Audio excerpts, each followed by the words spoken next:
Oke, ini episode kedua dari modul konten dari nol. Gue namain episode ini teknis konten di TikTok. Alasannya karena di dalam episode ini bakal banyak banget teknis-teknis konten di TikTok. Jadi kalau teman-teman merasa teman-teman udah berpengalaman gitu kan konten di TikTok, mungkin teman-teman bakal agak sedikit bosan karena ini gue beneran jelasin dari dasar banget. Tapi kalau teman-teman baru pertama kali mau konten, menurut gue episode ini bakal sangat banyak membantu teman-teman. Oke, pertama yang mau gue bahas itu adalah video TikTok. Jadi video TikTok ini maksud gue adalah video-video yang kita upload ke TikTok dan biasanya masuk ke FYP. Itu video TikTok. Teman-teman di TikTok itu juga sering menyebut ini sebagai VT gitu, singkatan dari video TikTok. Nah, apa-apa aja sih fitur-fitur yang ada di video di TikTok untuk kita upload videonya gitu kan? Ada fitur-fitur apa aja gitu. Yang pertama itu ada sound. Nah, jadi sound ini kalau misalnya teman-teman buat video, itu di bagian atas itu ada yang tulisannya itu tambah suara. Jadi kalau misalnya teman-teman mau nambahin lagu yang lagi trending, mau nambahin background sound, mau nambahin sound yang teman-teman mau lip sync mungkin, nah fiturnya itu ada di sini, di bagian tambah suara. Ketika teman-teman klik ini, teman-teman bakal masuk ke page yang bentukannya seperti ini. Dimana pilihan lagu itu banyak banget. Teman-teman juga bisa save. Ketika teman-teman save, ntar lagunya itu bakal masuk ke bagian favorit, dimana kedepannya itu teman-teman bisa pakai lagi tanpa perlu search. Nah, di sini juga ada fitur search, dimana teman-teman bisa nyari lagu-lagu yang teman-teman mau pakai, gitu kan? Dan di sini ada beberapa daftar putar viral di TikTok ini adalah lagu-lagu sound-sound yang lagi viral gitu, yang lagi trending. Terus juga ada daftar putar lain yang mungkin teman-teman mau cek juga. Karena teman-teman bisa mendapatkan referensi-referensi lagu itu dari sini semua. Oke. Terus kita masuk ke fitur kedua. Fitur kedua itu adalah fitur editing. Ini adalah fitur yang baru ada mungkin setengah tahun ini gitu. Pas awal gua ngonten itu fitur ini belum ada. Dan jujur teman-teman, dulunya itu editing di TikTok itu beneran ribet banget, susah banget. Tapi sejak ada fitur editing ini, konten kreator beneran terbantu banget. Nah, ketika teman-teman buka bagian rekam video, itu ada yang tandanya edit gini. Ketika teman-teman klik, teman-teman bakal masuk ke page lain yang di dalamnya ada semua fitur editing di TikTok.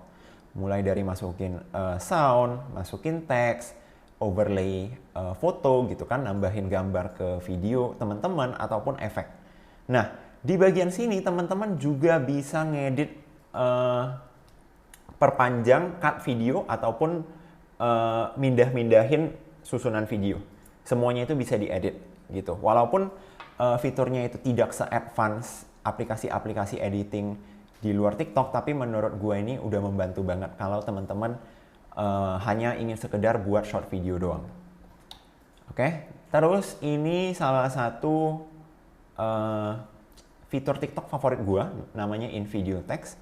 Jadi kalau teman-teman nontonin video-video orang, kalau ada teks yang seperti ini nih, teks-teks seperti ini, nah itu adalah in video text bawaan dari TikTok.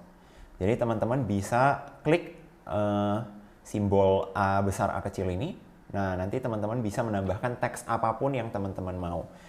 Ada beberapa pilihan font dari TikTok gitu kan, walaupun menurut gue secara estetik itu masih bisa diimprove, tapi menurut gue ini udah lumayan membantu. Pilihan warnanya itu juga banyak, walaupun menurut gue masih limited gitu kan.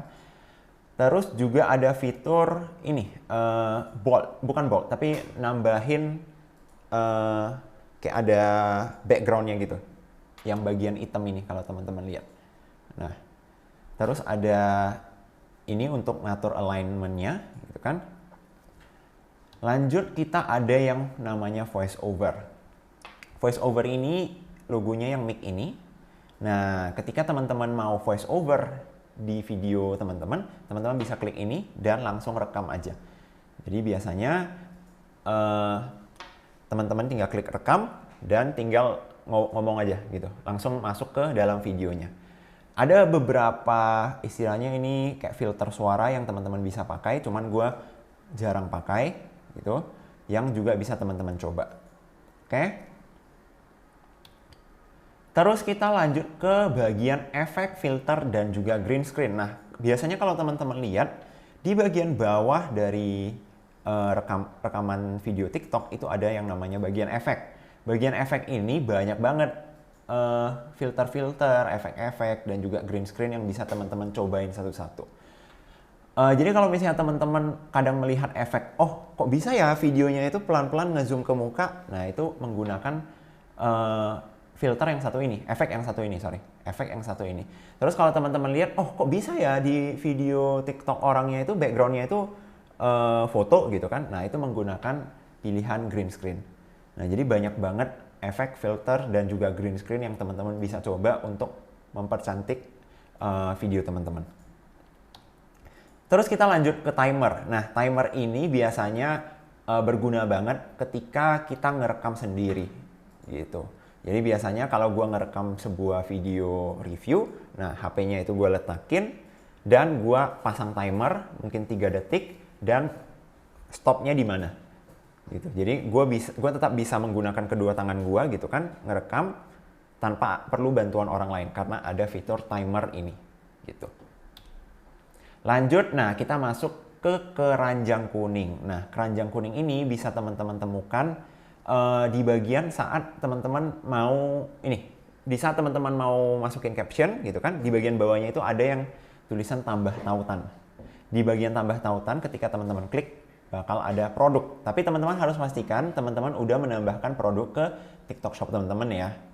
Gitu. Ketika kita klik produk ini, ntar bakal muncul semua produk yang bisa kita pilih, yang bisa kita masukkan ke dalam video. Makanya teman-teman kalau lihat video-video TikTok orang-orang yang ada keranjang kuningnya, nah itu mereka menggunakan fitur ini, fitur keranjang kuning. Terus ada juga fitur reply comment. Fitur reply comment itu ketika ada orang yang komen ke video kalian, kalian bisa balas dengan menggunakan chat, dengan menggunakan teks kan, ataupun balas dengan video lagi. Itu bisa. Jadi kalau teman-teman lihat video orang-orang yang di bagian atasnya itu kayak ada text bubble, terus dia nge-reply gitu, nah itu menggunakan fitur ini, ya. Nah, terus ini yang sedikit advance ya untuk konten kreator. Ini juga fitur baru, namanya Spark Code, ya. Spark Code ini tujuannya itu gini. Kita memberikan akses kepada brand-brand atau orang-orang tertentu untuk mengiklankan video kita, konten kita, gitu. Jadi contohnya nih, ada brand yang mau mengiklankan video gua.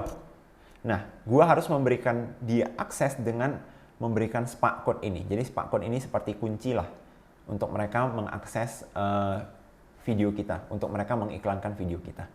Nah, untuk Spark Code-nya itu bisa ditemukan di sini, di pengaturan iklan. Ketika teman-teman klik pengaturan iklan, ya, ini di bagian setting ya, by the way teman-teman, ketika teman-teman udah post video, di bagian yang biasanya ada 3 titik di kanan bawah, nah teman-teman kalau buka ada yang fitur pengaturan iklan. Di fitur pengaturan iklan ini, teman-teman tinggal hidupin yang bagian otorisasi iklan. Nah, ketika ini teman-teman slide ke kanan, itu bakal masuk ke bagian seperti ini, di mana teman-teman bisa klik kelola dan menentukan teman-teman mau kasih akses berapa lama untuk video ini itu bisa diiklankan, apakah 7 hari, 30 hari, 60 hari, 365 hari. Itu adalah berapa lama sih akses yang diberikan kepada si pengiklan ini. Nah, biasanya itu gue pilih kalau nggak 30 hari itu 60 hari. Nah, ketika teman-teman udah pilih dan teman-teman udah otorisasi, nah teman-teman bisa mengcopy Spark Ads-nya di bagian kelola. Ntar di bagian kelola bakal ada pilihan salin kode. Nah, ketika teman-teman klik, inilah bentuk Spark Code. Di mana Spark Code ini tinggal teman-teman copy paste ke pengiklan yang minta gitu, dan mereka udah tahu lah apa yang perlu dikerjain. Nah, setelah kita memberikan Spark Code, apa yang bisa kita ekspektasikan? Video kita itu view-nya bakal naik sesuai dengan berapa sih budget yang di-spend oleh si brand untuk video kita. Dan apa sih keunggulan ngasih Spark Code ke brand-brand gitu kan? Ketika kita ngasih Spark Code ke brand-brand, secara nggak langsung video kita itu bakal diiklankan. Untungnya ke kita itu apa gitu kan? View kita pasti bakal naik secara otomatis, view video bakal naik. Terus ketika video ini diiklankan dan ada yang check out melalui keranjang kuning kita, itu komisi tetap masuk ke kita. Gitu. Jadi keuntungannya itu ketika kita ngasih spark code, itu sedikit banyaknya itu ada kemungkinan kita bakal mendapatkan komisi lebih. Gitu. Oke, kita lanjut ke bagian highlight. Di bagian highlight ini adalah kalau teman-teman buka profil, kadang ada highlight-highlight seperti ini. Biasanya itu mempermudah penonton untuk mencari mencari konten-konten dengan gaya tertentu. Contohnya itu di akun skincare gua ada highlight untuk fragrance, gua ada highlight untuk sehari bersama Leo, di mana ini isinya konten-konten a day in my life gua. Makanya di bagian ini teman-teman bisa lihat semua video yang ada di bagian highlight sehari bersama Leo itu isinya itu a day in my life video semua. Oke. Terus kita lanjut ke photo mode. Nah, ini photo mode ini adalah salah satu dari fitur terbaru TikTok yang gue juga lagi pelajarin dan juga sering pakai gitu, karena menurut gue lagi dioptimasi banget sama TikTok. Photo mode ini memberikan kita kesempatan untuk upload up to 35 foto gitu kan. Jadi bentukannya itu nggak bakal video, tapi bakal foto-foto yang bisa di swipe up to 35 foto gitu. Jadi teman-teman bisa milih up to 35 foto dan nantinya orang-orang bisa nge-swipe gitu ya. Kalau teman-teman pilih beralih ke mode video, itu penonton teman-teman jadi nggak bisa swipe, tapi dia bakal bakal swipe secara otomatis, bakal bergeser secara otomatis gitu. Oke. Nah, kita lanjut ke fitur selanjutnya, yaitu TikTok Story. Nah, ketika gue mulai konten, fitur ini belum ada sama sekali, teman-teman. Jadi untuk mengakses TikTok Story, itu teman-teman bisa buka bagian ini. Ketika teman-teman mau merekam konten, ada yang bagian story gitu. Nah, kita bisa merekam up to 15 detik video, dan itu bakal hilang dalam waktu 24 jam. Nah, ketika kita upload story, kadang bisa masuk ke FYP penonton kita juga, tapi pastinya itu juga bakal masuk ke bagian sini.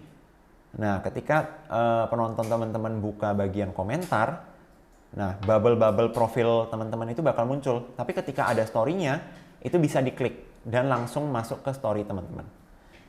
Oke. Terus kita masuk ke TikTok Live. Nah, di TikTok Live ini ada fitur apa-apa aja sih? Gue yakin teman-teman di sini pasti udah udah nggak asing gitu dengan TikTok Live. Karena TikTok Live ini memang lagi booming banget. Jadi di bagian TikTok Live itu ada efek, filter, dan juga green screen, sama seperti video TikTok biasanya. Nah, di bagian ini teman-teman bisa memilih berbagai macam efek, berbagai macam filter, berbagai macam green screen yang bakal berjalan selama teman-teman live, selama filter tersebut aktif.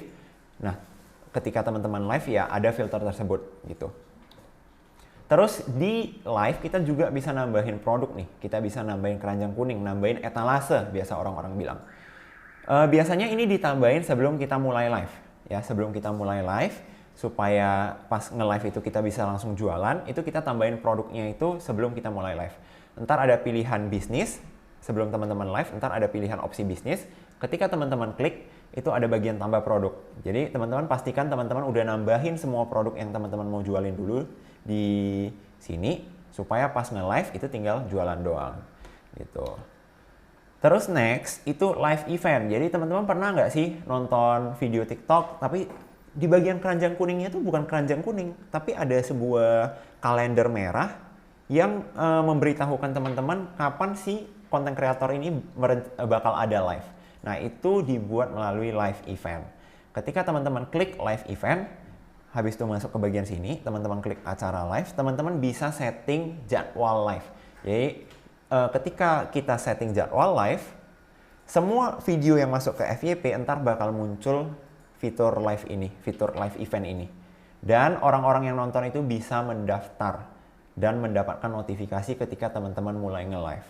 Menurut gue ini adalah fitur yang sangat membantu supaya audiens kita itu tahu kapan kita nge-live dan setidaknya itu penonton itu masuk gitu ke live kita. Gitu. Next, kita masuk ke fitur TikTok Shop. Nah ini ya fitur favorit gue, fitur TikTok Shop. Karena menurut gue fitur ini beneran merubah cara kerja TikTok banget dari yang short video platform berubah jadi kayak marketplace gitu secara nggak langsung. Nah, ketika teman-teman buka fitur TikTok Shop, teman-teman bakal bisa lihat sales analytics. Sales analytics. Nah, di sini teman-teman bisa lihat berapa sih penjualan yang teman-teman dapat di hari tersebut gitu. Dan juga ketika teman-teman klik, nah itu bakal kelihatan tuh produk-produk apa aja yang terjual di hari tersebut. Terus lanjut kita ada showcase dan komisi. Nah ini pas banget di bawah, lokasinya itu di bawah analytics tadi. Ada komisi dan juga ada showcase. Showcase ini adalah produk-produk yang masuk ke etalase teman-teman. Ya, produk-produk yang ditampilkan di etalase teman-teman. Teman-teman bisa edit, bisa tambahkan produk, bisa buang produk juga, gitu kan? Dan juga bisa memindahkan posisi produk itu dari yang mungkin agak bawah ke etalase teratas, gitu. Terus juga ada yang namanya fitur komisi, di mana teman-teman kalau klik, teman-teman bisa lihat komisi berapa sih yang udah teman-teman dapat dan tinggal di withdraw. Menurut gua withdraw komisi di TikTok itu beneran mudah banget karena sepengalaman gua narik komisi itu cepet banget. Gak sampai setengah hari itu biasa komisinya itu udah masuk ke rekening gua. Oke, jadi itu ending dari teknis konten di TikTok. Kita lanjut ke episode ketiga, TikTok hacking ala Leo Giovanni. Oke.